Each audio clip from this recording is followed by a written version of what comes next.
نستعينه ونستغفره ونؤمن به ونتوكل عليه ونعوذ بالله من شرور أنفسنا ومن سيئات أعمالنا من يهده الله فلا مضل له ومن يضلله فلا هادي له ونشهد أن لا إله إلا الله وحده لا شريك له ونشهد أن سيدنا وسندنا ومولانا محمدا عبده ورسوله صلى الله تعالى عليه وعلى آله وأصحابه أجمعين أما بعد فأعوذ بالله من الشيطان الرجيم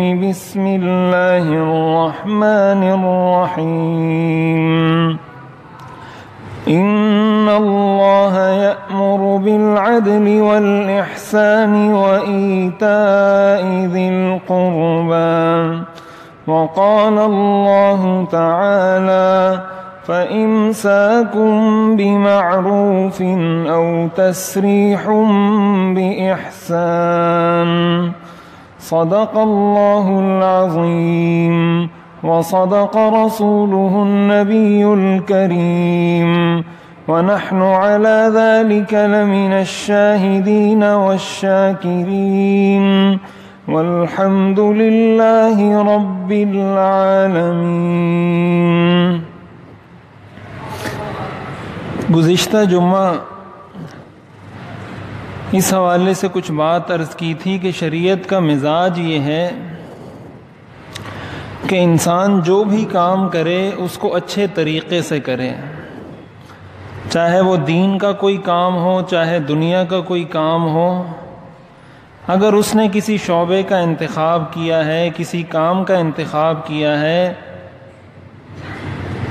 کسی بھی شعبے میں کسی بھی فیلڈ میں، تو پھر شریعت اس کو یہ کہتی ہے کہ یہ شعبہ اختیار کرنے میں، یہ کام اپنانے میں، یہ تو تمہاری اپنی چوائس تھی، یہ تو تمہارا اپنا اختیار تھا، لیکن اب جب تم نے یہ فیصلہ کر لیا کہ یہ کام میں نے کرنا ہے، تو اب شریعت کا حکم یہ متوجہ ہوتا ہے کہ اب اس کام کو اچھے طریقے سے کرو۔ اس کی حدیث شریف کی روشنی میں کچھ مثالیں بھی میں نے عرض کی تھیں کہ حضور علیہ الصلاۃ والسلام نے فرمایا ان اللہ کتب الاحسان علی کل شیء، اللہ تعالیٰ نے ہر چیز میں احسان کو لازم قرار دیا ہے۔ احسان کا مطلب کہ اس کام کو اچھے طریقے سے کیا جائے۔ چنانچہ حضرت عمر رضی اللہ تعالیٰ عنہ کے بارے میں آتا ہے کہ انہوں نے ایک شخص کو دیکھا کہ بکری کو کھینچ کر وہ لے جا رہے ہیں، یعنی بکری کو لٹایا ہوا ہے اور گھسیٹتے ہوئے اس کو ذبح کرنے کے لیے لے جا رہے ہیں۔ تو حضرت عمر رضی اللہ تعالیٰ عنہ نے اس کو کوڑے سے مارا اور اس کو کہا سقھا لا ام لک، کہ اس کو چلا کر لے کر جاؤ، تمہاری ماں مر جائے، اس کو چلا کر لے کر جاؤ، اس طرح گھسیٹ کر کیوں اس کو لے کر جا رہے ہو؟ تو اس سے یہ پتہ چلتا ہے کہ انسان نے اگر جانور کو ذبح کرنا ہے تو جانور کو بھی تکلیف دینا اور اس کے ساتھ ایسا رویہ رکھنا جو حدیث شریف میں منع کیا گیا ہے، اسلام میں منع کیا گیا ہے، تو اس کی بھی شریعت اجازت نہیں دیتی۔ ایک بہت اہم مسئلہ ہمارے معاشرے میں جس کے اندر اس حوالے سے بہت غفلت پائی جاتی ہے وہ ہمارا معاشرتی مسئلہ ہے۔ معاشرتی مسئلے سے مراد میاں بیوی کے آپس کے تعلقات، کہ ایک شوہر کا اور ایک بیوی کا آپس میں جو رشتہ ہے، جو تعلق ہے، یہ بہت ہی اساسی بنیادی رشتہ ہے۔ ایسا رشتہ ہے کہ اس رشتے کو اللہ تعالیٰ نے اس کائنات کی بقا کا ذریعہ بنایا ہے۔ کوئی کہے گا میں نے اپنی بیوی کو 3 طلاقیں دے دی ہیں، کوئی کہے گا میں نے 100 طلاقیں دے دی ہیں، کوئی کہے گا میں نے 1000 طلاقیں دے دی ہیں، یعنی ایک مذاق بنا دیا ہے طلاق کو۔ حضرت عمر رضی اللہ تعالیٰ عنہ کے بارے میں آتا ہے کہ ایک شخص نے حضرت عمر رضی اللہ تعالیٰ عنہ کے زمانے میں اپنی بیوی کو 1000 طلاقیں دے دیں، اور حضرت عمر رضی اللہ تعالیٰ عنہ کے پاس آیا کہ میں نے اپنی بیوی کو 1000 طلاقیں دے دی ہیں۔ حضرت عمر رضی اللہ تعالیٰ عنہ نے کوڑا اٹھایا، اور روایات میں آتا ہے کہ اس کے سر پہ اتنے درے لگائے کہ اس کے بال سارے جھڑ گئے، اس کے سر کے سارے بال جھڑ گئے درے لگانے کی وجہ سے۔ اور حضرت عمر رضی اللہ تعالیٰ عنہ نے اس سے پوچھا کہ تم نے یہ کام کیوں کیا؟ تو اس نے کہا انما کنت العب، میں تو بس مذاق میں، تفریح میں، ویسے ہی میں نے اپنی زبان سے یہ الفاظ نکال دیے۔ اس پر حضرت عمر رضی اللہ تعالیٰ عنہ نے اس کو کوڑے لگائے۔ تو طلاق دینے کا جو صحیح اسلامی طریقہ ہے، جو ہمارے ہاں کسی کو معلوم ہی نہیں، یہ مسئلہ میں اس لیے بتا رہا ہوں، اس کا یہ مطلب نہیں کہ کوئی طلاق دے۔ بسا اوقات ہماری بات کا غلط مطلب بھی لوگ لے لیتے ہیں کہ جو ہے نا امام صاحب طلاق کے مسائل بیان کر رہے تھے، یہ گویا لوگوں کو یہ کہنا چاہ رہے ہیں کہ تم طلاق دو۔ یہ وضاحت اس لیے کر رہا ہوں کہ بہت سارے مفاہیم نکالنے والے لوگ اپنی طرف سے مفہوم نکال لیتے ہیں کہ آج جو ہے نا یہ بات کی ہے۔ طلاق میں نے پہلے عرض کیا کہ شریعت کی نظر میں مبغوض ترین عمل ہے، لیکن اگر کسی نے دینی ہے تو اس کا طریقہ یہ ہے کہ پاکی کی حالت میں اپنی بیوی کو صرف 1 طلاق دے، بس 3 طلاقیں ایک ساتھ دینا ناجائز اور حرام ہے۔ طلاق اس سے واقع ہو جاتی ہے، لیکن جس نے طلاق دی ہے وہ گناہگار ہے، عند اللہ مجرم ہے۔ شریعت اس بات کی اجازت نہیں دیتی کسی شوہر کو کہ اپنی بیوی کو ایک ساتھ 3 طلاقیں دے دیں۔ پاکی کی حالت میں صرف 1 طلاق دے دیں اور اس کی عدت گزرنے کا انتظار کرے، اس کی عدت گزر جائے تو بس آپس میں ایک دوسرے سے جدا ہو جائیں، یہ طلاق دینے کا اسلامی طریقہ ہے۔ اور اگر بہت ہی زیادہ کسی کو 3 طلاقیں دینے کا شوق ہے تو اس کو شریعت یہ کہتی ہے کہ 1 طلاق 1 پاکی میں دو، دوسری طلاق دوسری پاکی میں دو، تیسری طلاق تیسری پاکی میں دو۔ اور ہمارے ہاں تو کوئی 3 طلاق سے کم پر رکتا نہیں ہے۔ 1 طلاق کو تو ہمارے ہاں طلاق ہی نہیں سمجھا جاتا۔ حدیث شریف کے اندر آتا ہے حضور علیہ الصلوۃ والسلام نے ارشاد فرمایا کہ یہ لوگوں نے اس چیز کو مذاق بنایا ہے، ما بال احدکم یلعب بحدود اللہ، تم لوگوں کو کیا ہوا ہے کہ تم اللہ کی حدود کے ساتھ، اللہ کے احکامات کے ساتھ کھیلتے ہو۔ پھر آپ نے فرمایا یقول الرجل قد طلقت قد راجعت، ایک آدمی کھڑا ہوتا ہے کہتا ہے میں نے اپنی بیوی کو طلاق دی تھی اب میں رجوع کرتا ہوں۔